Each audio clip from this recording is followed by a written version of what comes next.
Hey everybody, I have a video here for you today. Now, yesterday I went over just a tiny bit of the evidence of why I think the Sphinx was Anubis originally. Some of the more important pieces of evidence, and obviously you can't put 5 years of research into a 12-minute video or a 3-hour video, but I just thought I would state some of the more important facts.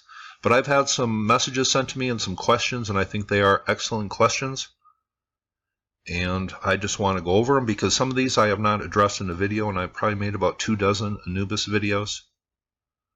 Now, one of the most common asked questions is, how old do I think the Sphinx is? And that's a real tough question. I respect Robert Schoch's work as far as a geologist. I think as far as the ancient text and that part of it coming from Egypt, well, I'll just leave that unsaid, my thoughts. But when you look at all the evidence, and Randall Carlson says it looks like 20,000 years of erosion on the Sphinx body. So this is a real difficult question, and this is a tough one. But I think it comes from around the 9,000 BCs, and I say that for a few reasons. One, the Dendera Zodiac seems to spin out of that time period. That seems to be the starting point of Egyptian history in the most important timepiece coming from the ancient Egyptians.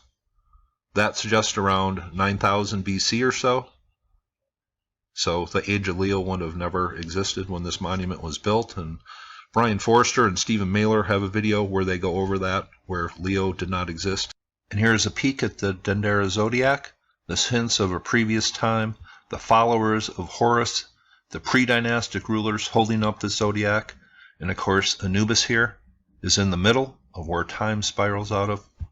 Now, when did we lose the head of the dog? And it says in the coffin text, his name is dog-faced, his size is huge. So are they talking about a lion or a jackal type animal here? Now, another reason I say the Sphinx was built at this period at the end of the Ice Age is that it seems that there was a culture doing great things. We have Göbekli Tepe coming from this time period. Seems they were preserving knowledge. And that's my opinion of what the Giza Plateau is all about. Certainly we have hints that the Great Pyramid, he's related to Thoth. And I think that's where our word thought comes from for obvious reasons. Now, when did we lose the dog's head? Well, I think it was very eroded by the 4th dynasty about 4,500 years ago. Was it recognizable? Probably. But I think it was really in bad shape, and the text we have coming from the 4th dynasty, and then about 1,000 years later in the 18th dynasty, the text we have coming from those periods says that this monument was in bad shape. So why did the main god of Giza switch from what we call Anubis to Osiris? Well, I think that answer is pretty simple. I think this is Pepi, coming from the Old Kingdom, but something really bad happened in Egypt right after, maybe a couple hundred years after the famous 4th dynasty, when they did repairs on the Great Monument. And it says here, then around 2200 BC, ancient text suggests that Egypt's so-called Old Kingdom gave way to a disastrous era of foreign invasions, pestilence, civil war, and famine severe enough to result in cannibalism. In the past decade, climate data revealed that a severe and long-term drought afflicted the region during the same time, providing an evidence of an environmental trigger that led to what has long been considered a dark age of Egyptian history. But that is exactly right. The first intermediate period appears to be a disastrous period in Egyptian history. Not much is known about the pharaohs at all. It's very scant and very limited. But when did we lose the dog's head? Well, when you have so much bad things happening in your country and so much death, and the text does reflect that, and I've read quite a bit into this time period. And I've also read climate reports coming from around this time. The Dead Sea level dropped dramatically at this time period. Water is the key to life. The Nile must have been very low, and this was a terrible time. So this is when the main god of Giza changed from Anubis, the great guardian of the necropolis, to Osiris, main god of the soul going on in the afterlife. When you have bad times, your god changes to a god of the afterlife and living on, because there's so much death in the region. And that's exactly why a perceived miracle around the year 73 AD led to the same type of faith in the afterlife. So I think what was left of Anubis was defaced maybe around 4,200 years ago, roughly. And then Osiris became the main god, and personally I think there was just a stump on here for about, say, 900 years, because nothing is mentioned about this monument until the 18th dynasty, when Thutmose IV, I believe, put his face on the Sphinx. And I will link up a couple videos, but here is one with, this comes from, I believe, a chair panel found in his tomb with his face on the Sphinx body. And is that a broad-chested mighty lion? Now, we know a lot of history coming from Thutmose. He didn't live very long, but he was considered a godlike figure. And when he's the one who left the dream stela that I believe hints, if you really look at that, I think that actually hints that his face is on the Sphinx. He did a major restoration job on the Sphinx in the 18th dynasty. Work done on the fragments of the beard that was found there, dated it to the 18th dynasty. He was not a legitimate heir to the kingship of Egypt. His brother was, and he needed to make it seem like he was worthy of being a great leader. And his story kind of mirrors the Moses story. He has a great talk with God, so-called, under the Sphinx, and that's where the dream stela comes from, under a burning midday sun.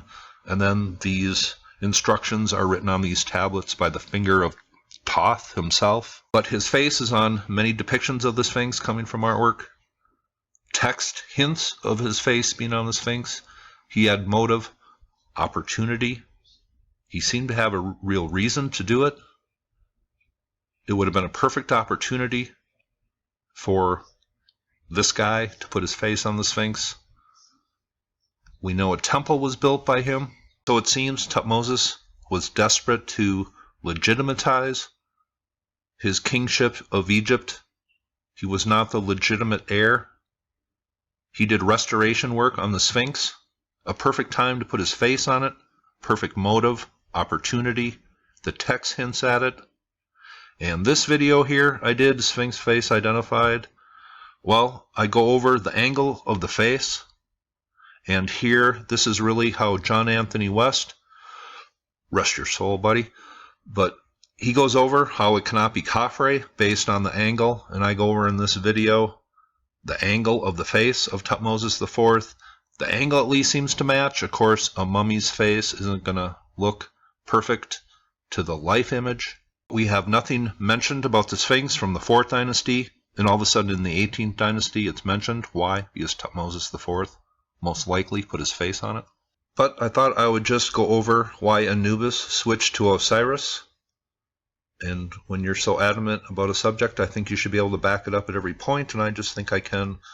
The only reason why I say that is because I looked into it for a very, very long time. The angle of the face is certainly not Khafre, and the reason why they attach the Sphinx to Khafre is because of one flaked off syllable with the name Kaf coming from the dream stela. Really, that's the only basis of evidence they have. And in this video I'll try to leave some links, but Thutmose's angle of his face certainly seems to fit. It's not totally accurate because I couldn't do an exact comparison, but I think this shows the angle of Thutmose's face certainly falls in the realm of a good possibility. But the history of the Great Monument, I think it's important, and I think we have a responsibility, those of us with a lot of subs, to provide the best evidence possible, and that's all I've been doing, is just digging deep, trying to find the best evidence. Here is a comparison of the face. I will leave a link for this video below. And I hope you learned something. I learn something every day, and that's all we can ask, just to keep on learning. But this is an important subject. It's the greatest monument in the world. Now in this video, I go over how the Great Shrine was buried for 3,300 years out of its supposed 4,700 years of existence. So how is it already eroded by the Old Kingdom when they were doing repairs? In this video, I go over most likely what we see on the Giza Plateau is everything below the neckline of ancient Anubis, just because it fits the eye test and seems to match up really well. And remember, we have a hole. There was a hole on top of here, most likely in my eyes used for a base of the head of Anubis, whatever it was made out of. And if people say, well, they couldn't have put a head up here while they built a Great Pyramid, they were capable of anything. And then when Thutmose put his face on what was a stump here, there was plenty of room for a beard that we know existed and know was carved in the 18th dynasty. But I just thought I would touch on a few things that I have not gone over yet, do a little review about the face, just give you some facts. Hope you thought that was informative, and you all have a very nice day.